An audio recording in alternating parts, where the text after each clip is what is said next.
Bonjour à tous et bienvenue dans un nouvel épisode. À chaque fois, je suis tellement contente de dire cette phrase parce que je pense que vous êtes contents de l'entendre parce que c'est synonyme que ça y est, enfin Clémence nous a pondu un nouvel épisode de podcast. Je sais que pour certaines d'entre vous, vous attendez avec impatience le prochain à chaque fois. Et pour moi, c'est synonyme de ça y est, enfin je peux réenregistrer un épisode de podcast et j'en suis vraiment trop heureuse. Et aussi parce que je suis une podcasteuse en carton, je vous invite régulièrement, alors j'y pense pas forcément tout le temps, mais je vous invite régulièrement à venir laisser un avis sur votre plateforme d'écoute, laisser des étoiles, vous abonner, parce que tout ça, ça soutient à mort le podcast. Et figurez-vous que, étant dans le rush de ma vie, bon après j'ai pas trop d'excuses, je m'excuse vraiment, j'ai eu un deuxième commentaire sur Apple Podcast que je n'avais pas vu passer, parce que c'est quand même un commentaire qui date de novembre, je crois. Alors attendez, je le cherche parce que je vais vous le lire. Voilà, il date du 24 novembre 2023. Et je ne l'ai découvert que très récemment. Voilà, je ne prends pas le temps de vérifier les avis que je vous demande, très gentiment en plus, et au-delà de pouvoir les lire au début d'un épisode de podcast, ça me fait vraiment avant tout plaisir de les lire pour moi.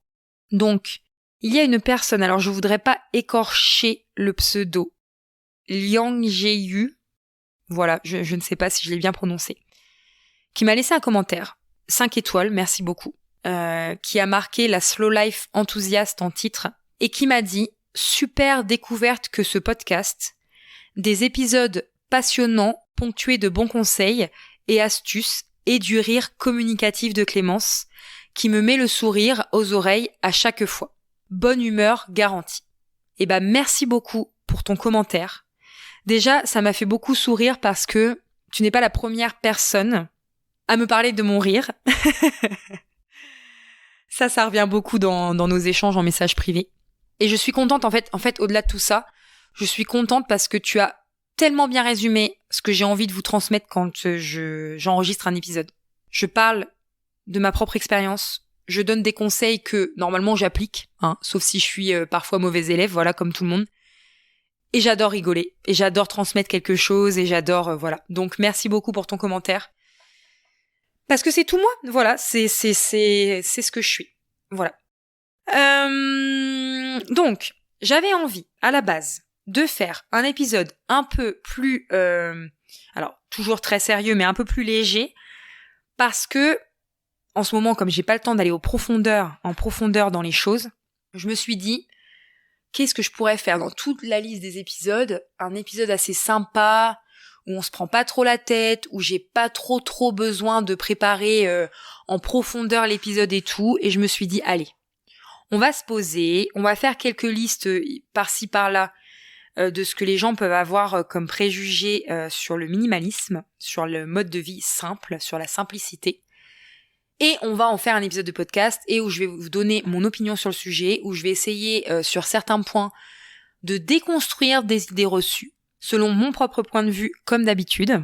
Et pour rappel, j'ai un épisode de podcast. Alors c'était dans les 3 premiers épisodes qui étaient sortis, il y a déjà presque 1 an maintenant du coup, sur mon parcours sur le minimalisme. Donc je vous le remettrai en description du podcast si vous voulez aller y jeter un petit coup d'œil, écouter un petit peu comment j'en suis arrivée à adopter ce mode de vie. C'est un mode de vie, je précise. Vous verrez pourquoi je précise ça, parce que ça fait partie d'un des préjugés que j'aimerais déconstruire. Donc voilà, si vous voulez mon retour sur ça, il y a un épisode de podcast qui existe.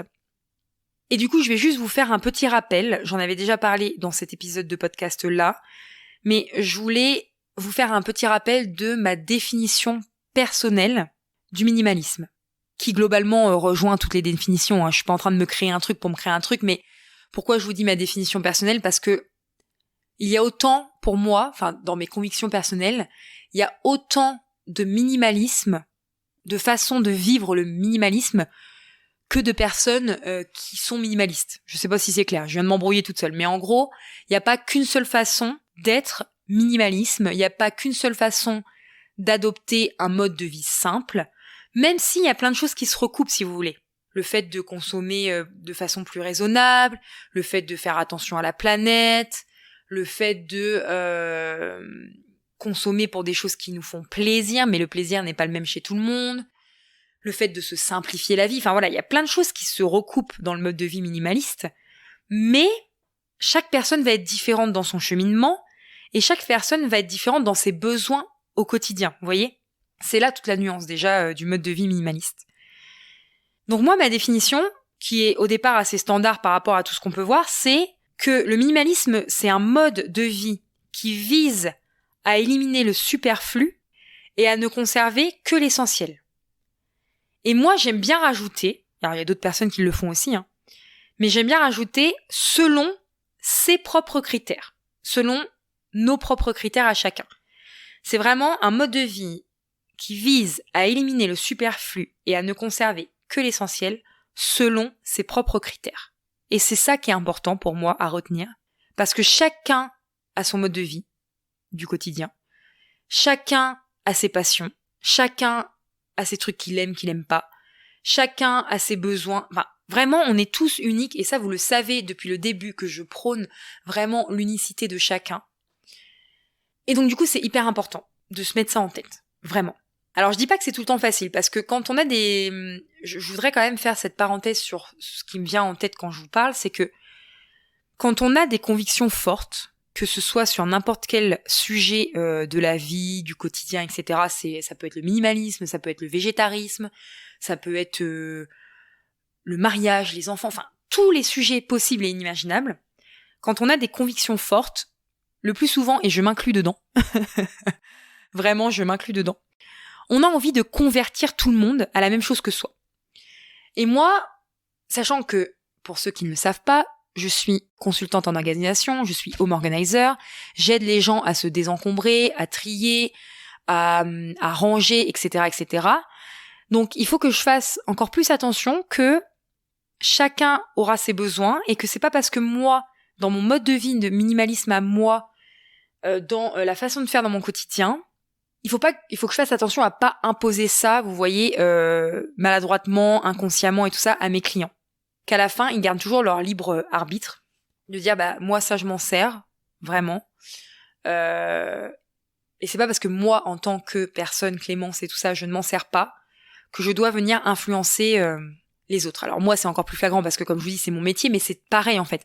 J'ai beaucoup de questions et ça on en reparlera aussi parce que sinon l'épisode il va finir 3 heures. c'est ça le problème avec moi, c'est que je pars sur un sujet et ça nous met à partir dans tous les sens, mais très rapidement c'est comme j'ai souvent ce retour là, que ce soit de mon entourage ou que ce soit de mes clientes et tout ça. Comment on fait avec son entourage en fait? On a envie de convaincre son conjoint, ses enfants et tout ça. Dès que nous on a mis le pied dans l'engrenage de vouloir simplifier son quotidien et sa vie, etc., on a envie de convaincre la terre entière qu'il faut faire comme ça en fait. Et c'est quelque chose qui est difficile à admettre, même pour moi en tant qu'humain, ça a été compliqué au départ.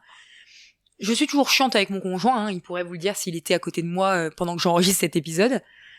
Mais il faut laisser son entourage faire ses propres désencombrements, ses propres décisions, etc., etc. C'est dur parce que voilà, des fois, nous, on met un pied dedans et on simplifie et on désencombre et à côté, on voit le bordel de son conjoint et c'est dur, mais à part montrer l'exemple, il n'y a pas grand-chose à faire. Il n'y a pas grand-chose à faire. Chacun s'occupe de ses affaires personnelles, vraiment. Voilà, bon, c'était la petite parenthèse. En tout cas, c'est propre à chacun. Le minimalisme est propre à chacun. Et là, on va... alors, j'ai fait une liste de environ 13-14 préjugés. Déjà, je pensais pas en trouver autant. J'en avais déjà en tête. Vous m'en avez donné quelques-uns en plus et j'ai fait quelques petites recherches pour essayer d'être la plus... de vraiment brasser le plus grand sujet, faire le tour du sujet le plus possible, c'est ce que j'aime bien aussi. C'est pour ça que mes épisodes de podcast sont toujours longs, parce que j'aime bien aller en profondeur dans les sujets que j'aborde. Mais je vous avoue honnêtement que je pensais pas en trouver autant. Un des préjugés, c'est dans tout ce qui est quantité. Par exemple...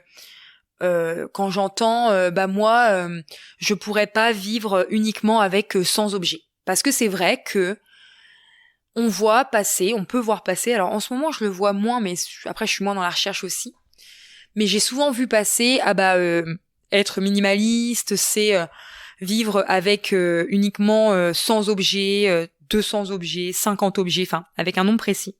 Et en fait non, moi pendant un temps, très honnêtement, je m'étais mis en tête de vivre, alors je sais pas si je m'étais mis en tête de vivre précisément avec un nombre d'objets particuliers, mais je m'étais juste dit, j'essaye de désencombrer un maximum mes effets personnels. Attention, je parle bien de mes effets personnels purs, c'est-à-dire pas les trucs genre la fourchette, c'est un truc du quotidien et tout. Je parle vraiment des trucs personnels, genre les bouquins, les vêtements, vraiment les effets personnels à chacun. Je m'étais dit, je vais essayer vraiment je m'étais mis un peu un challenge comme ça que je reprendrais, mais j'ai pas eu le temps de le faire parce que ça me tenait à cœur de le faire. Hein. C'était pas vraiment, je me sens pas du tout obligée de le faire, mais de réduire vraiment mes effets personnels au strict minimum et de compter combien ça faisait. Mais vraiment compter pour le plaisir. Mais jamais je me suis dit, allez, j'entame un processus de simplification, de désencombrement, tout ça, il faut qu'à la fin, il me reste 100 objets. Non. Si vous avez envie de le faire, faites-le. Si ça peut vous motiver, faites-le. Et encore, bon, je sais pas si c'est la meilleure des sources de motivation pour entamer ce cheminement-là, mais ça, c'est un gros... parce qu'en fait, il y a des gens qui le font. Et on croit que c'est parce qu'un tel fait ça, que c'est la norme et que je suis obligée de vivre. Donc en gros, je me dis, non, moi, je sais tout de suite que je serais incapable de vivre avec moins de 100 objets parce que de toute façon, déjà, je suis une fan de bouquins et que j'ai déjà 1500 bouquins dans ma bibliothèque et il est hors de question que je m'en sépare. Donc je pourrais jamais être minimaliste. Non, c'est faux en fait. Hein. Clairement, ça, c'est aussi le truc... ça rejoint un peu le préjugé que j'ai marqué en deuxième position, c'est être minimaliste, c'est se priver de tout. Non, en fait non, parce que si je reprends vite fait l'exemple que je viens de vous dire par rapport aux livres, si ta passion c'est les bouquins, si t'adores lire, si t'aimes relire tes livres, si t'as envie d'avoir une vraie bibliothèque, si ça te fait plaisir, si ça te met en joie, si c'est vraiment un truc qui est propre à toi, garde ta bibliothèque remplie de 1500 livres, il y a pas de souci en fait. Tu peux être minimaliste sur d'autres choses, tu peux simplifier ta vie sur le reste en fait, sur dire là est-ce que c'est utile pour moi d'avoir 50 assiettes, est-ce que c'est utile pour moi d'avoir des boîtes entières de loisirs créatifs alors que j'y touche jamais, est-ce que tu vois ce que je veux dire, c'est-à-dire que viens pas te mettre en tête une histoire d'objet, viens pas te mettre en tête une histoire de moi qui est passionnée de ci ou de ça, faut que j'arrête parce que faut que je choisisse en fait entre en fait c'est un peu genre soit je dois choisir entre être minimaliste ou soit je dois choisir entre ma passion. Non, tu peux être les deux en fait. Ça c'est ce truc de on veut se mettre dans des cases. Déjà, là bon, je parle quand je parle de minimalisme, quand je parle de slow life, quand je parle d'organisation, quand je parle et tout ça. C'est parce qu'en fait, c'est des étiquettes qui sont faciles à mettre pour s'adresser au plus grand nombre. Mais je suis pas que minimaliste. Je suis pas que ultra organisée. Je suis pas que tout le temps en train de ralentir. Des fois, c'est le bordel chez moi. Des fois, comme en ce moment, je prône la slow life et tout ça, parce que c'est mon mode de vie général, mais en ce moment, je suis pas du tout slow life. Hein. En ce moment, je suis ultra débordée. Hein. Mais par contre, je sais au plus profond de moi, que ça me pèse en fait. Ça me pèse et que c'est pas mon mode de vie 100% de l'année. Que 100% de l'année, je suis plus... la majorité du temps, je suis plus... j'aime quand les choses... quand je prends mon temps, quand j'ai le temps de me poser, quand j'ai le temps de profiter, quand j'ai... Voilà. En fait, c'est se mettre dans des cases, en fait. Tout le monde, c'est le biais qu'on a tous, c'est de vouloir se mettre dans des cases. Et après, on n'arrive plus à en sortir, en fait. Mais la vie, c'est pas ça. La vie, c'est pas linéaire, c'est pas je suis minimaliste et après, le moins de pets de travers que tu fais...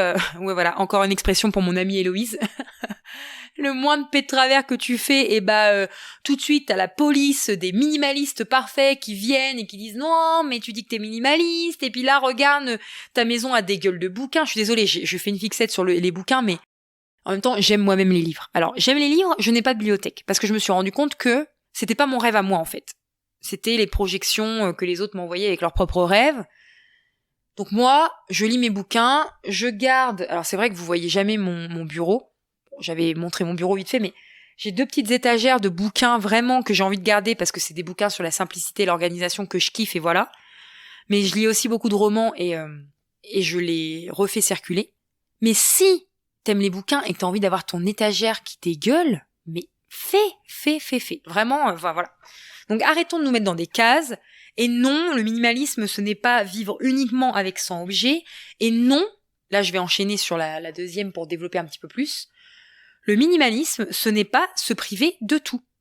Je n'ai jamais ressenti, en tout cas par rapport au mode de vie minimaliste, attention, je vais un peu développer mon propos par rapport à mon expérience personnelle. Je n'ai jamais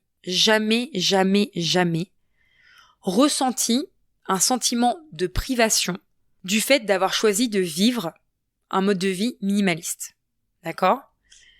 J'ai déjà pu ressentir un peu de privation à certains moments de ma vie parce que financièrement, des fois, ça pouvait coincer un petit peu, mais jamais rien de bien dramatique. Mais ça, c'est pas à cause du fait que je sois minimaliste. C'est à cause du fait que j'ai décidé de travailler à mon compte. À une époque de ma vie, j'ai décidé d'être 100% maman au foyer. Maintenant, je suis mi-maman au foyer, mi-entrepreneur. Entrepreneur, vous verrez, je vous prépare un épisode de podcast sur les mythes, la déconstruction des mythes, les préjugés, tout ça, qu'on peut avoir sur l'entrepreneuriat. Tout le monde ne gagne pas 1 million de chiffre d'affaires par mois. Faut arrêter et tout. Donc, voilà. La privation que j'ai eue, c'était par rapport à la situation financière et pas par le minimalisme proprement dit. Et au contraire, le minimalisme m'a permis justement de pouvoir vivre une vie où je peux moins travailler parce que j'ai moins à dépenser, en fait. Parce que, alors là, je vous déroule, je vous dis que des parce que, mais on déroule la pelote de laine. Parce que comme j'ai moins de besoins et que j'arrive aussi en fait, j'ai pris conscience avec un mode de vie simple, un mode de vie minimaliste, que j'arrive, j'ai refait travailler comme un peu la musculation du cerveau. J'ai refait travailler ma capacité à me contenter, enfin, c'est pas me contenter, j'ai retrouvé ma capacité à trouver dans le quotidien des petits bonheurs, des choses qui me font plaisir, des choses qui me mettent en joie, et qui sont des choses simples, et qui sont des choses gratuites, et qui sont vous savez, je vous en ai déjà parlé sur le podcast, mais on achète un objet, on va partir un petit peu sur l'aspect matériel de la chose. On achète un objet, et sur le moment, on est super content, ça nous fait plaisir, on kiffe, vous savez, c'est le pic, en fait, de dopamine, voilà, je suis pas très douée en tout ce qui est science et tout ça, mais c'est le pic de dopamine, hormone du bonheur, nanani nanana, on est heureux et tout ça. Et après notre achat, au fur et à mesure, ça s'estompe en fait ce bonheur-là. Et des mois après, des années après, de quoi on va se rappeler ? Si on est un petit peu honnête avec soi-même, de quoi on va se rappeler ?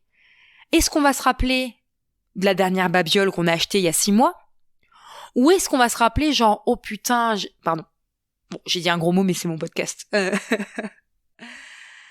Oh putain, c'était génial, tu te rappelles quand on a fait cette sortie, quand on a fait ce petit pique-nique là dans le parc et quand on a vécu cette super soirée où on était tous les 3 dans le lit en train de manger des pop-corn qu'on avait fait nous-mêmes et nanani et nanana.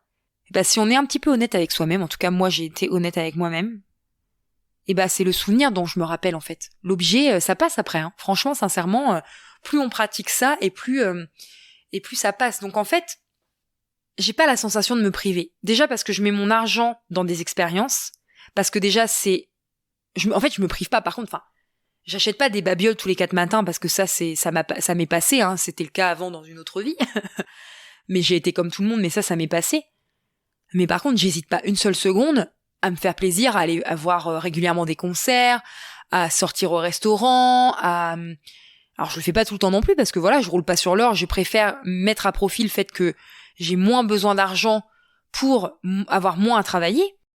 Mais par contre, quand on a un peu d'argent et tout ça, j'ai aucun scrupule à le mettre dans des sorties en fait, qui peuvent coûter plus cher que une personne lambda qui va dire comme j'ai dépensé 300 balles chez Action, chez n'importe quoi, ou de fringues ou peu importe, un resto, je vais faire attention parce que on va se faire un resto, mais on va peut-être mettre que 20 € dans le resto.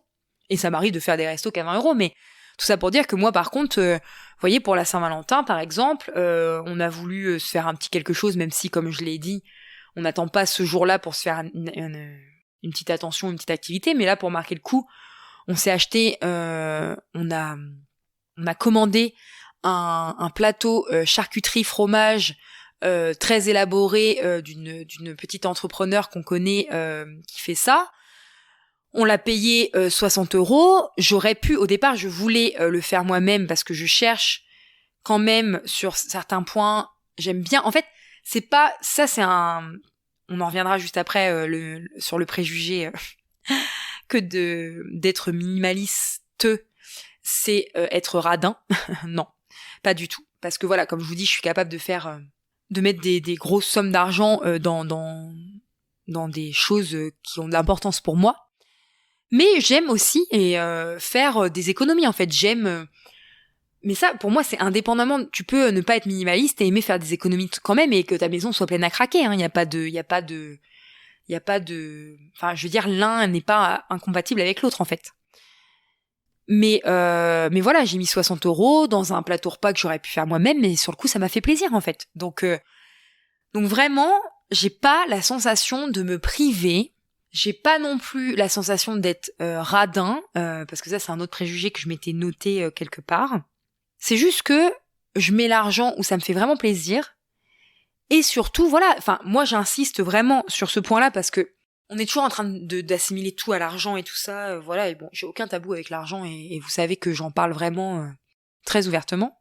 Mais réapprendre vraiment à apprécier les petites choses simples du quotidien, mais rien que ça, parce que le minimalisme m'a permis vraiment de faire ça, en fait, de revoir la vie plus souvent avec des yeux d'enfant. Bon, avoir un fils, ça m'a aussi aidé. Hein. Quand je vous dis que c'est difficile pour moi de mettre des choses dans des cases, parce que pour moi, tout s'entrecoupe, vous voyez ? Et bah ça, mais t'as l'impression d'être heureux au quotidien. T'as pas besoin de claquer du fric ou de faire des choses extraordinaires pour être heureux tous les jours. Tout à l'heure, je postais encore sur Instagram, j'étais dans ma cuisine, le soleil a fait son apparition dans ma cuisine, et j'ai un rosier devant la fenêtre de ma cuisine, et rien que de voir les reflets du rosier avec le soleil sur mon plan de travail, ça m'a fait plaisir en fait. Ça m'a fait plaisir. Et je fais attention à toutes ces choses-là. C'est une gymnastique. Ça ne peut pas revenir du jour au lendemain. Je suis sûre que peut-être certains d'entre vous vont m'écouter et me dire « Non mais elle est sérieuse elle !» Elle est sérieuse de s'émerveiller juste sur une ombre de rosier sur son plan de travail. Non mais c'est n'importe quoi ce qu'elle est en train de nous raconter. Et vous avez raison. Je vais pas vous contredire parce que à une époque j'étais comme ça en fait. Je me disais non mais sérieux. Enfin voilà. Je faisais pas attention à tout ça. Et maintenant je fais attention à tout ça. Et ça m'apporte une dose de bonheur au quotidien inimaginable. Un câlin, prendre le temps de faire un câlin à son enfant, à son conjoint, à son chien, à son chat, boire une boisson chaude, regarder les reflets du soleil. La dernière fois, je sortais dans mon jardin pour aller, parce qu'en fait, on a des dépendances et tout ça, donc pour aller mettre une lessive dans une de nos dépendances, et je vois les fleurs qui commencent à arriver dans notre jardin, et je me dis, le printemps arrive, et ça me met en joie, mais vous voyez, et tout ça, ça se remuscle. Et le minimalisme m'a permis vraiment de pouvoir, être heureuse au quotidien, en fait.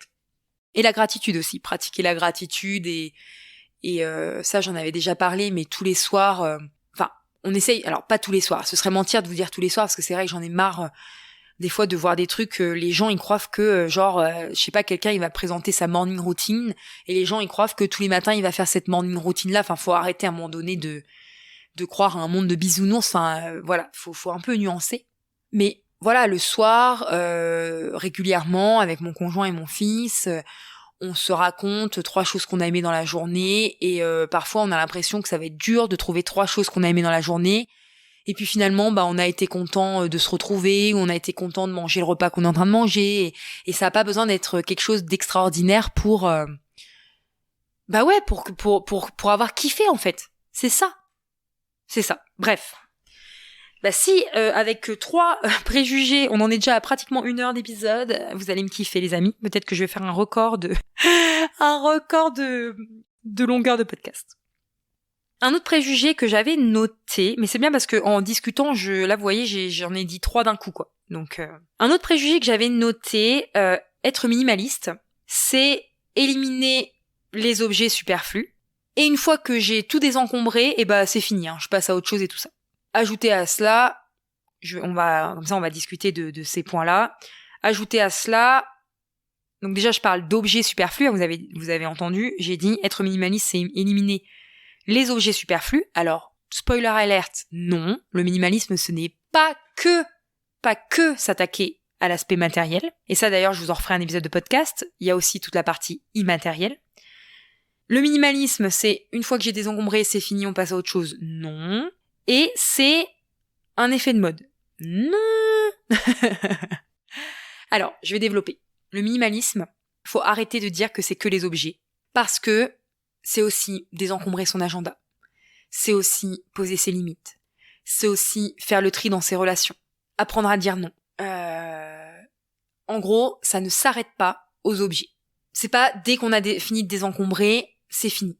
Pourquoi ? Parce que, pour moi, les personnes vraiment, qui cherchent vraiment à, du coup, ne pas surfer sur juste une mode, c'est une passe et puis après je vais redevenir accumulateur compulsif. Les personnes vraiment qui ont envie de démarrer un cheminement vers le minimalisme, qui n'ont pas envie de faire ça pour la mode. Moi j'ai jamais fait ça pour la mode et je connais plein de monde qui font pas du tout ça pour la mode. Le plus souvent c'est un ras-le-bol en fait, c'est un ras-le-bol d'être tout le temps en train de faire des tâches ménagères, c'est un ras-le-bol d'avoir la maison encombrée, c'est un ras-le-bol de voir du bordel partout, de passer son temps à ranger, pour moi c'est pas, c'est rare, mais les gens ont cette image-là aussi, que ce soit juste, allez tiens, je vais désencombrer, je vais kiffer, puis après, je vais passer à autre chose parce qu'en fait c'était une mode. Non. Pour moi c'est vraiment, je le redis, je l'ai déjà dit plein de fois sur le podcast, mais c'est vraiment un cheminement d'une vie. Pourquoi ? Parce que moi, ça fait maintenant, je ne sais plus, les années passent, mais 8, 9, 7, bon nombre d'années que je suis minimaliste, que j'ai choisi de vivre ce mode de vie. Et en fait, évidemment qu'au départ, on va pas se mentir, au départ, on a une grosse phase de désencombrement, une grosse phase de tri dans sa vie perso, dans ses objets, dans tout ça. Et après, ça se calme un peu. Franchement, on va pas non plus... le minimalisme, c'est le mode de vie simple, c'est on apprend aussi à acquérir de nouvelles habitudes de consommation, à réfléchir un peu avant l'achat, à réfléchir un petit peu avant de remplir notre agenda. On a plus de conscience en fait sur ce qu'on fait au quotidien. Donc c'est sûr que on va pas tout désencombrer notre maison et après on va se remettre à réencombrer parce qu'en fait on va se remettre à racheter en fait. Mais par contre, spoiler alerte, clairement, moi ça m'arrive encore de faire des erreurs d'achat. Et je pense que ça m'arrivera encore, même si je me pose toutes ces questions, est-ce que j'en ai vraiment besoin ? Des fois, du coup, je passe à l'acte d'achat, et des fois, avec le temps, je me dis, j'ai plus besoin, en fait. Ou j'aurais pas dû acheter ça. Et ça peut être dû à une erreur de jugement de ma part, tout comme ça peut être dû à, non, mais en fait, j'ai changé. Parce que c'est ça aussi, pourquoi je pense, pourquoi ma conviction est que c'est un cheminement d'une vie, c'est parce qu'en fait, tu changes, donc peut-être que, je sais pas, pendant 3-4 ans, tu vas avoir telle passion, puis après, ça va plus te plaire, et que du coup, tu vas te dire, ça me plaît plus, donc en fait, je peux me mettre à désencombrer ça, pourquoi garder, parce que pendant 4 ans, j'ai une passion, puis nanana, au cas où, c'est bon, non, voilà. On change, on évolue, heureusement qu'on n'est pas, c'est comme cette histoire d'équilibre dont j'ai envie de vous parler dans un prochain épisode, heureusement, et je le redirai dans le prochain épisode où je parlerai d'équilibre, heureusement que la vie n'est pas linéaire et qu'on change et qu'on évolue avec elle, parce que sinon, je vous assure qu'on se ferait chier dans notre vie. On se ferait clairement chier dans notre vie. Voilà. Donc, et non, pour moi, la dernière chose que je voulais dire par rapport à tout ça, c'est que on a l'impression que c'est un effet de mode.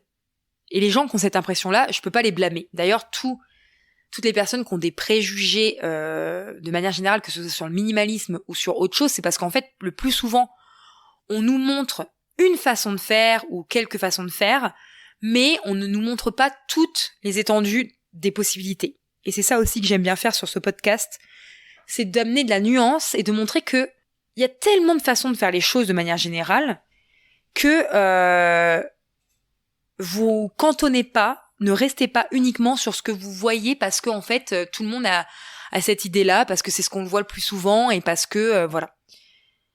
Et en même temps, j'ai envie de vous dire que ce soit pour le minimalisme ou pour autre chose, pourquoi aussi on a l'impression que c'est un effet de mode, c'est parce que, il y a des gens, que ce soit sur le minimalisme, sur le végétarisme, sur n'importe quoi de la vie, là, tout est bon pour venir surfer sur les tendances et pour venir se faire de l'argent sur le dos des gens et pour venir vous faire croire que si on veut être organisé, il faut acheter tout un tas de contenants, il faut la dernière solution en matière de rangement, que pour être minimalisme, attention, je vais vous dire, alors je suis désolée depuis tout à l'heure, je suis en train de dire minimaliste, enfin tout se mélange, mais bref, vous avez compris. Mais que par exemple pour être minimaliste, il faut avoir une maison entièrement blanche, voilà, non, encore un préjugé à déconstruire. Mais voilà, en fait, ça a l'air d'être un effet de mode parce que, les gens, il y a toujours des gens qui vont surfer sur ça pour vous vendre des trucs, pour se faire des sous sur votre dos, pour voilà. Donc c'est pour ça qu'on peut avoir, ça ne m'étonne pas vraiment que les gens peuvent avoir ce préjugé-là. Mais non, pour moi vraiment, j'ai la conviction profonde et j'en suis la preuve de par mon expérience personnelle que ce n'est pas un effet de mode. Voilà. Donc, comme j'étais en train de vous parler, je vais tout de suite parler de ces deux préjugés que j'ai lus, que d'être minimalisme, tout est blanc en fait, tout est blanc, tout est fade, tout est triste, ça manque de vie, ça manque de peps, de gaieté. Ou alors, t'as une maison Ikea. Non Je crie au scandale Je crie au scandale, mais non, mais clairement pas en fait. Mais non, stop Arrêtez ça. Déjà, moi, mon intérieur, il est pas du tout blanc. Hein. Alors, j'aime... Alors, comment je vais nuancer ça ? Moi, j'aime cette partie où les couleurs... Alors, je dirais pas blanc spécialement, mais j'aime bien... En fait, pourquoi il y a cette image de blanc ? En tout cas, voilà comment moi je l'interprète. C'est que certaines couleurs, elles peuvent vachement, on s'en rend pas compte, mais ça peut vachement vous stimuler en permanence. Et on dit notamment, enfin je sais qu'il est très conseillé, et ça je suis plutôt d'accord pour le coup, par exemple dans sa chambre à coucher, de ne pas faire de couleurs vives en fait. Parce que des couleurs plus neutres comme le blanc, le beige, le gris, etc., ce sont quand même des couleurs apaisantes en fait. Vous voyez ? C'est pas des couleurs stimulantes. Donc c'est vrai que moi, personnellement, je vais pas vous mentir, mon intérieur, majoritairement, parce que vous allez voir, il y a de la nuance, majoritairement, mon intérieur tourne autour de ça, tourne autour des tons blancs, tourne autour des tons bois, des tons clairs, de la nature avec les plantes, etc., etc. Faudra que j'arrive vraiment à vous faire soit un petit post Insta, soit un article de blog avec quelques photos de notre intérieur pour que vous puissiez voir un petit peu. Mais vous voyez, par exemple, moi j'ai amené des touches de couleurs qui ressortent en fait, assez précises dans tout mon intérieur. Par choix et pas pour dire tu vois, moi je suis minimaliste mais j'ai de la couleur. Non, je m'en fous. Enfin là, franchement, c'est vraiment par pur goût personnel. Mais c'est vrai que globalement tout ce blanc, toutes ces couleurs calmes, enfin neutres, amènent du calme en fait. Mais non, un intérieur n'est pas obligé. Tu peux être minimaliste et avoir un intérieur avec de la couleur. C'est aucun rapport en fait. C'est juste cet amalgame qui est fait avec les couleurs qui t'apportent du calme et de la sérénité. Et tout de suite, on te dit, faut que ton intérieur soit blanc pour être minimaliste. Non. La chambre de Jules, de mon fils, il a des parties de son mur. Alors, il y a du blanc, mais il y a des parties de son mur qui est coloré en bleu. Vous voyez. Mon canapé dans le salon, il est jaune. Et ça amène une super touche de contraste. Donc, il est jaune moutarde par rapport au reste qui est très blanc, qui est très bois, qui est très naturel. Ma cuisine, les meubles, le revêtement, c'est vert sauge à peu près. Sauge, kaki, enfin voilà, il y a tellement de nuances de couleurs, je saurais pas vous dire, mais c'est un vert qui se marie bien avec nos plantes. On a beaucoup de plantes. Donc vous voyez que c'est pas tout blanc. Et c'est pas fade, ni triste. On a de la vie, on a de la couleur. On a du vivant à travers les plantes. Et aussi, au-delà de l'aspect matériel, c'est pas triste du tout parce qu'en fait, on a de la vie dans notre maison. Alors déjà, bon, avec un enfant, ça amène de la vie. Ça, je suis pas en train de vous dire qu'il faut que vous fassiez des enfants pour être minimaliste et pour voilà. Mais un enfant, ça amène de la vie. Et nous, avec mon conjoint, on est des gosses. Et de la vie dans la maison, il y en a. Hein, de la complicité, de la vie, du rire, de voilà. Tout passe pas. La vie ne passe pas forcément par un intérieur punchy, coloré et tout ça. Donc ça, c'est déconstruit, les amis, vraiment. Enfin, en tout cas, ça veut pas dire que tous les minimalistes ont forcément de la couleur, hein, vous voyez. Mais ça veut dire qu'il existe plusieurs façons d'être minimaliste. Encore une fois, il n'y a pas de... Faut arrêter tout le temps de se mettre dans des cases. Et non, je n'ai pas une maison Ikea. J'aime aller chez Ikea, voilà, je vais pas vous mentir. J'ai acheté déjà des trucs à Ikea dans ma maison, il n'y a pas de souci. Mais plus les années passent, plus j'aime, et ça c'est un truc que j'avais pas avant, je crois que je vous en ai déjà parlé, mais plus les années passent et plus j'aime les objets qui ont une histoire en fait. Plus je suis sensible aux objets qui ont une histoire. Alors, par histoire, je vais vous donner plusieurs exemples. De plus en plus, j'achète, ça me pose de moins en moins de problèmes d'acheter de seconde main. Donc par exemple, on va aller chez Emmaüs, on va acheter un peu sur Le Bon Coin, on va acheter un peu sur Vinted et tout ça, voilà. Et l'objet, en fait, il a déjà servi, il a une histoire, alors que le plus souvent on connaît pas, mais sauf si on échange avec la personne qui nous vend le truc. Mais ça a une histoire, ça a du cachet en fait, ça a quelque chose en fait. Je vous ferai un petit tour dans un autre épisode. Je voulais vous parler un petit peu, ne serait-ce que dans notre salon salle à manger, tout ce qu'on a soit fait par nous-mêmes ou soit acheté de seconde main. Donc ça, on en reparlera. Mais voilà, il y a aussi le faire soi-même. C'est tellement gratifiant et en plus, bon, tout le monde n'a pas l'âme d'un bricoleur, tout le monde n'a pas la chance comme moi d'avoir un peu l'âme bricoleuse et en plus d'avoir un chéri bricoleur. Ok, je sais, j'ai de la chance, merci. Mais moi, j'aime de plus en plus, voilà, les choses qui ont une histoire. Donc que ce soit des objets achetés de seconde main, des objets que j'ai récupérés chez mes grands-parents, des objets, pour moi ça a aussi une histoire, un objet qui est fait par un créateur, par une petite entreprise, pas les objets à la chaîne comme dans Ikea par exemple. Mais je ne vais pas aller vous dire par contre, enfin vraiment j'insiste là-dessus, je ne vais pas aller vous dire d'acheter que chez Ikea, d'acheter que chez des créateurs, d'acheter, parce qu'en fait pour moi, tout ça, c'est du fake, en fait. C'est du mensonge de dire, faut tout acheter ci, faut tout acheter ça. Enfin, moi, j'ai horreur de ça, ça m'énerve, bref. Donc ouais, de plus en plus, je suis sensible à ça. Et donc, du coup, Ikea, j'y vais, mais ça va plus être la majorité de ce que j'achète pour meubler mon intérieur. C'est vraiment de la seconde main, c'est vraiment de la bricole, c'est vraiment du détournement d'objets, c'est vraiment tout ça. Donc voilà. Donc non, je n'ai pas une maison Ikea. Oui, j'ai des objets Ikea. Parce que clairement, Ikea, ils sont quand même cool au niveau solution de rangement et d'organisation et de décoration. Faut pas se mentir. Mais je n'ai pas une maison Ikea. Je n'ai pas une maison témoin, en fait. C'est ça aussi le gros cliché qu'il y a sur le minimalisme. Autre petit préjugé qu'on peut avoir. Alors, comme on était en train de parler un peu de tout ce qui était rangement, organisation, maison, témoin, Ikea et tout ce qu'on veut bien, parfaite transition, pas du tout prévue parce que j'ai vraiment pas préparé cet épisode. Les minimalistes sont des maniaques du rangement. Alors, je vais nuancer. C'est pas faux, c'est pas vrai.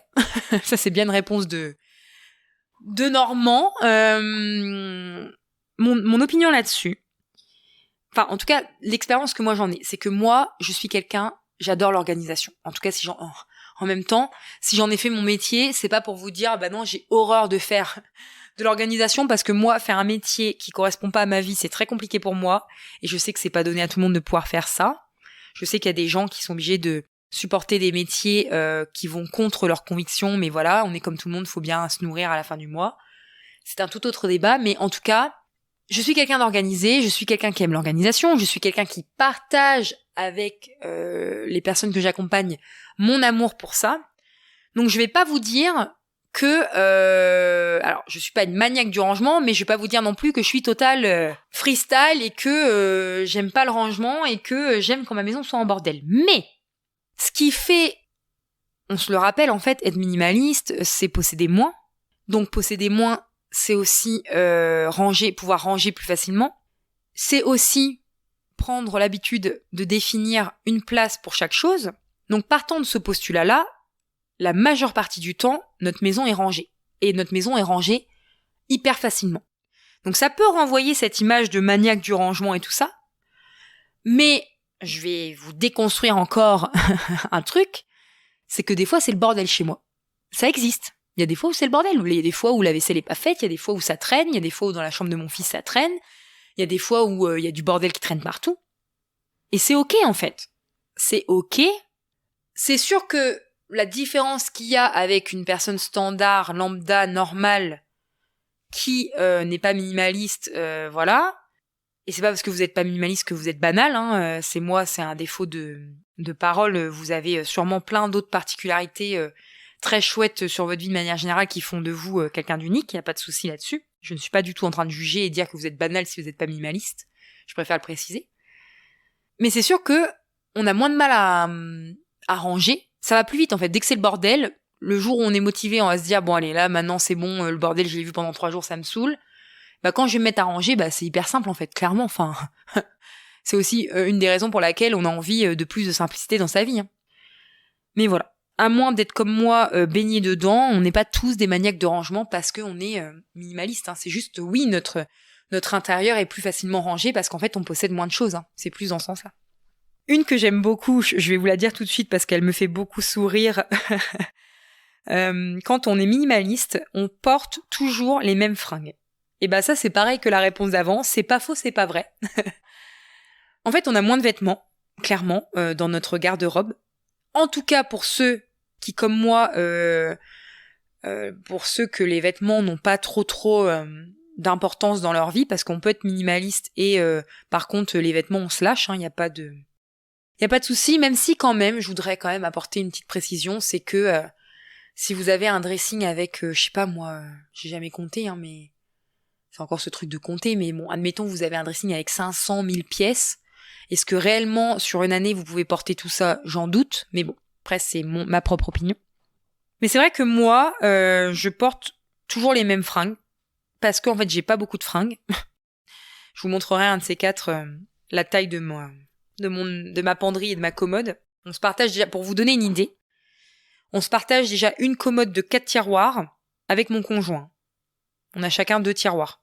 Vous voyez déjà. Et on a une toute petite penderie qu'on se partage aussi à 2. Pour vous donner un peu un ordre d'idée de la petite taille de notre dressing. Donc oui, je porte à peu près toujours les mêmes fringues, mais en même temps, avec plein de pièces, on peut faire plein de tenues différentes. Enfin non, avec peu de pièces, pardon. On peut faire plein de tenues différentes. Je sais pas si vous connaissez le principe de la garde-robe capsule. Et si ça vous intéresse, je vous invite à vous renseigner sur le sujet. Mais par contre, je suis pas non plus quand même au point, je sais pas, genre... non mais les références que je vais vous sortir, mais genre Brise de Nice. Tout le monde a vu Brise de Nice, rassurez-moi. J'espère qu'il n'y a pas de trop jeunes personnes qui m'écoutent et qui n'ont pas vu Brise de Nice. Qui a le dressing entièrement que de fringues jaunes et noires et toutes les mêmes, voilà. Donc je ne suis pas non plus comme ça. Je crois il y a le créateur de Facebook, de Meta, tout ça, la Mark Zuckerberg, je crois que lui, pareil, il porte toujours les mêmes vêtements. Je crois que Steve Jobs, c'était son cas aussi, de mémoire. Et en même temps, on peut pas les flageoler parce que ça t'enlève. En fait, c'est comme tout. Être minimaliste, que ce soit dans ses vêtements, que ce soit dans des objets, que ce soit voilà au quotidien sur plein d'aspects différents, ça t'enlève un nœud au cerveau que de se dire mais qu'est-ce que je vais me mettre qu'est-ce que je vais me mettre comme fringue demain, aujourd'hui et tout ça? Qu'est-ce que je vais faire à manger? Qu'est-ce que je vais faire comme activité? Parce qu'en fait, comme vous allégez votre vie, vous allégez le nombre de choix à votre disposition et vous allégez un brouhaha mental. Un truc de dingue. Enfin, franchement, essayez. Enfin, c'est un peu un épisode aussi qui me permet de vous apporter de la réflexion pour essayer de... Alors, pas vous convaincre, parce que chacun... Enfin, moi, je suis pas là pour vous forcer à adopter ce mode de vie-là, mais pour vous ouvrir, en fait, un champ des possibles et un champ, surtout, de questionnement à vous poser sur le fait d'adopter sur certains points, en tout cas, de votre vie, parce que c'est pareil, vous n'êtes pas obligé d'adopter le minimalisme dans toutes les sphères de votre vie, mais ne serait-ce que parfois juste simplifier son agenda ou simplifier un peu son dressing, ça peut faire toute la différence, en fait. Je suis sûre qu'il y a des gens, ils s'étiquettent pas minimalistes et ils le sont, hein. Vraiment. Enfin, voilà. Donc ça me faisait beaucoup sourire, cette histoire de fringues.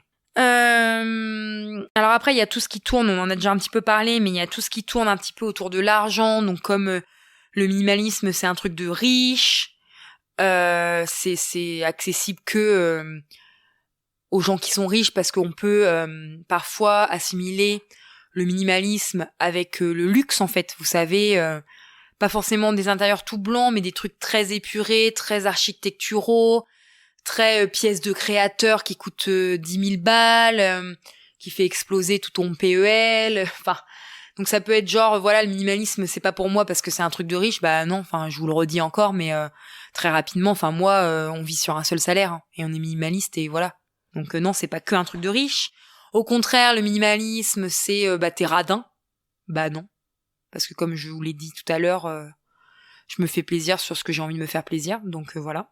Et puis parfois, oui, par contre, clairement, parfois, je fais attention sur d'autres choses. Qu'est-ce qu'il y a encore autour de l'argent ? Le minimalisme, c'est t'es en train de nuire à l'économie du pays, en fait.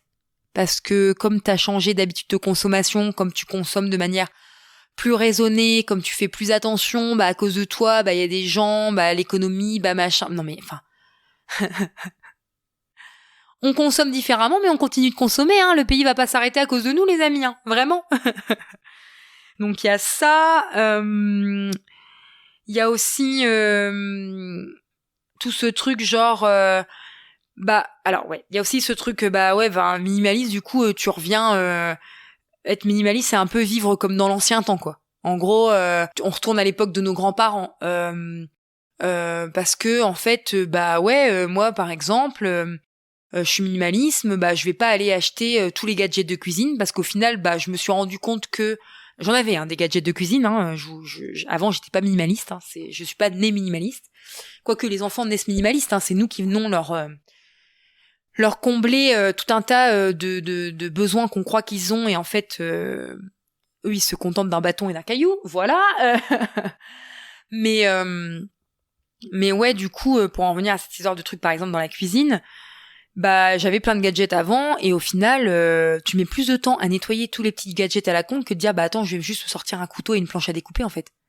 J'ai pas le coupe avocat, j'ai pas le séparateur de blanc d'œuf jaune et blanc là. Oui, voilà, je vais nuancer, j'ai le découpe pomme. Vous savez le truc là, t'épluches ta pomme avec ton économe là et après c'est un truc rond où tu passes ta pomme à travers et ça te sort tes quartiers aussitôt. Ouais, j'ai ça, voilà. Mais ça, je m'en sers, tu vois. Ça, je m'en sers. Ce que je veux dire, c'est que pourquoi on peut avoir l'impression que être minimaliste, c'est revenir un petit peu à l'époque de nos grands-parents et tout ça. Parce qu'encore une fois, on va revenir à des choses simples de la vie. Parce qu'en fait, on va se rendre compte que on veut nous faire croire dans la société que pour être heureux, t'as besoin de ça, pour être heureux, t'as besoin de ci, pour être heureux... il te faut le dernier livre de cuisine, le dernier gadget à la mode, la dernière technologie, etc., etc. Alors qu'en fait, mais pas du tout. Franchement, le bonheur, les amis, je vous assure, il est dans les choses simples, que ce soit dans les choses simples du quotidien que dans les choses simples matériellement parlant. Et en fait, pourquoi on dit ouais, c'est comme revivre dans l'ancien temps ? Bah oui, parce qu'en fait, nos grands-parents à l'époque, nos arrière-grands-parents et tout ça, même peut-être encore nos parents, pour ceux qui sont comme moi de la même génération, ne sont pas nés et n'ont pas grandi avec toutes ces choses. Et moi, je dis toujours à mon conjoint, parfois, sur certains sujets de la vie, que je suis contente d'être née, par exemple, dans la génération sans réseaux sociaux, par exemple. Parce qu'en fait, ça me fait voir des trucs que j'ai encore conscience de ça. Et franchement, oui, on pourrait dire, alors oui, clairement, on pourrait dire c'est comme revenir à l'ancien temps, mais en fait, qu'est-ce qu'il y a de mal ? En quoi c'est mal de revenir aux choses simples que nos grands-parents ont vécues, en fait ? Et à contrario, ce qui est marrant aussi, c'est que mes grands-parents à moi ont vécu la guerre, et là, en ce moment, voilà, je désencombre leur maison. Et donc, je suis dans mon élément, hein, c'est mon travail aussi, donc je suis dans mon élément, mais je désencombre leur maison, et en fait, je me rends compte que sur certains trucs du quotidien, ils se sont laissés... alors, je vais utiliser ce mot-là parce que c'est le premier qui me vient à l'esprit, mais ils se sont laissés un petit peu berner. La société a réussi à leur faire croire qu'ils avaient besoin de ça. Par exemple, c'est marrant ce que je vais vous dire, et c'est vraiment purement personnel, mais La dernière fois, je cherchais des serviettes de table chez mes grands-parents et j'en ai pas trouvé. Alors peut-être que, j'ai pas encore tout à fait fini le désencombrement de leur maison et le tri de leur maison, mais et je me suis dit, mais eux, ils ont vécu avec tout ça, ça existait pas, le sopalin, tous ces trucs jetables qu'on a maintenant. Et je me suis dit, c'est marrant parce que moi, ça fait bien longtemps que je suis revenue à tout ça et eux, ils utilisent du sopalin. Vous voyez? D'ailleurs, faudra que je vous fasse aussi c'est prévu dans ma liste, mais combien de fois faudrait que je réécoute mes anciens épisodes, combien de fois je vous ai dit, je vous ferai un épisode sur le sujet, je vous ferai un épisode sur le sujet, et je vois votre image en train de dépérir. Elle nous avait dit qu'elle ferait cet épisode-là, mais elle l'a toujours pas fait. Moi, j'attends, je cherche dans toute la liste des épisodes, et cet épisode, il est toujours pas sorti. Vous pouvez me jeter la pierre et vous pouvez me dire... Vous, d'ailleurs, n'hésitez pas à me dire s'il y a un épisode que vous attendez avec impatience. N'hésitez pas à m'envoyer un mail, à m'écrire un message sur Instagram et tout ça.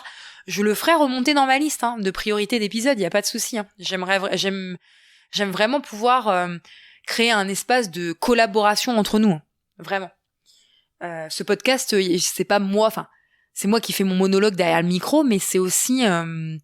c'est aussi votre podcast, puisque vous l'écoutez en fait, et sans vos écoutes, il n'existerait pas. Si personne n'écoutait jamais ce que j'étais en train de dire, je m'amuserais pas non plus à parler pour parler. Donc ouais, ça me fait beaucoup sourire cette histoire de vous revenez comme l'ancien temps, mais en même temps, on a beaucoup à réapprendre, à apprendre ou à réapprendre de cette époque en fait où il y avait pas tout ce qu'on a aujourd'hui, clairement. Et ouais, je vous ferai un petit épisode aussi un petit peu sur toutes les choses jetables vs réutilisables, parce que voilà, j'ai encore plein de trucs où j'ai pas passé le cap du réutilisable, mais il y a aussi plein de trucs où j'ai passé le cap du réutilisable, et on en reparlera. On en reparlera dans des épisodes dédiés sur le sujet. Est-ce qu'il me reste beaucoup Non, il m'en reste 2 ou 3 et on va pouvoir terminer tout ça. Le minimalisme, c'est gaspiller.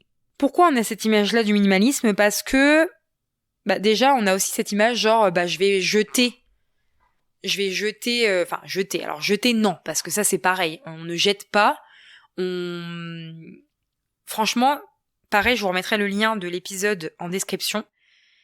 C'est un des épisodes les plus écoutés sur le podcast, ce que j'avais fait sur désencombrer, par où commencer, les méthodes de désencombrement, tout ça, où j'expliquais un petit peu ma façon de voir les choses, comment procéder à un désencombrement. Et en fait, l'action de jeter, elle vient vraiment à la toute fin. Toute fin. C'est d'abord, je donne, vous pouvez donner, vous pouvez récupérer, vous pouvez détourner un objet, vous pouvez le recycler, vous pouvez, et vraiment, en dernier recours, quand l'objet il est vraiment abîmé, qui peut être réutilisé par personne, qui ne peut pas être recyclé, et là, ça finit dans la case encombrant à la déchetterie. Donc vraiment déjà jeter, ça voilà, c'est un défaut de langage, mais dans le sens le minimalisme, on se sépare de beaucoup de choses, donc on a l'impression de gaspiller et tout ça. Non, je trouve pas que c'est du gaspillage. Selon mon point de vue, c'est quand même une prise de conscience qu'on a pour notre vie. Et comme on cherche à donner une seconde vie à nos objets, le but c'est de donner une seconde vie pour des personnes qui en auront vraiment l'utilité, en fait. Donc ça, et après, il y a aussi cette notion de gaspillage. En tout cas, quand j'ai lu ce préjugé, ce qui m'est venu à l'esprit, c'est de se dire, il y a peut-être aussi cette notion de gaspillage du fait que on a gaspillé notre argent, en fait. Je sais que mon conjoint a beaucoup ce souci-là, cette croyance-là, et je suis pas en train de le flageoler en disant ça et de l'afficher devant tout le monde parce que je suis sûre qu'il est pas le seul. Il fait partie des gens qui ont cette croyance que, non, je peux pas me séparer de cet objet-là parce que je l'ai payé. D'ailleurs, on en avait parlé sur l'épisode qu'on a fait ensemble. Et du coup, je vais gaspiller mon argent parce qu'en fait, je l'ai payé et du coup, je vais le redonner ou le revendre pour une misère parce que clairement, revendre un objet, le plus souvent, on perd plus de temps qu'on gagne d'argent quand on revend un objet. Et du coup, non, je peux pas m'en séparer en fait parce que je gaspille de l'argent en faisant ça en fait. Je l'ai acheté donc je le garde en fait. Mais non. Ok, que vous ayez l'impression de gaspiller de l'argent, ça peut être très légitime, mais faut essayer de voir que vous allez gagner énormément de choses. Vous allez gagner de l'espace dans votre maison, vous allez gagner de la tranquillité d'esprit, le fait de plus avoir à s'occuper de ça, ou ne serait-ce de plus avoir à voir ce truc qui vous fait culpabiliser d'avoir gaspillé votre argent. Donc faut essayer de détourner la chose dans ce sens-là en fait. Donc voilà ce que je voulais dire là-dessus. Et je vais terminer sur, je crois que j'ai fait le tour et c'est cool. Je trouve que c'était vraiment très riche. On ne peut pas être minimaliste avec des enfants. Je suis minimaliste et j'ai un enfant. Voilà. Il y a des petites choses à mettre en place. Et franchement, je vais être totalement transparente comme je le suis d'habitude avec vous et totalement honnête avec vous. Je pense que dans mon quotidien, la chambre de mon fils est la pièce où il y a le plus de choses. Et la pièce où je suis la moins minimaliste. Mais, ça reste quand même une chambre d'enfant qui est, je pense, notamment...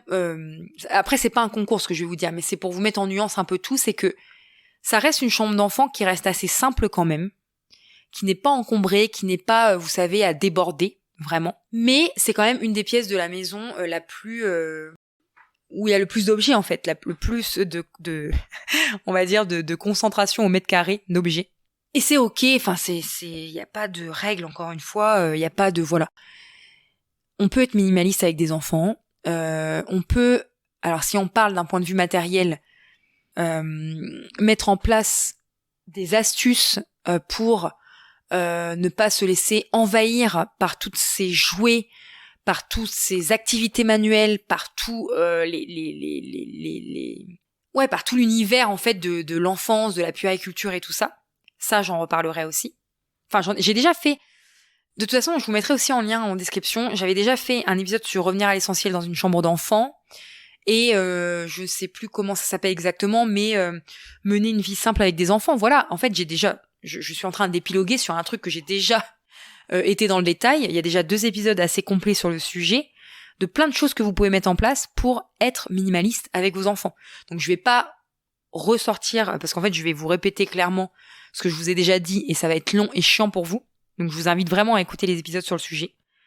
Mais déjà, voilà, moi de toute façon, déjà, pour démonter ce préjugé-là, c'est j'ai moi-même un enfant et je suis minimaliste et tout va très bien dans ma vie, donc c'est totalement possible d'être minimaliste avec des enfants. Voilà. Et j'ai fait le tour de cet épisode, les amis. J'en suis vraiment ravie. Ça m'a fait trop du bien de revenir sur le podcast. C'est un peu mon autothérapie que je fais avec vous.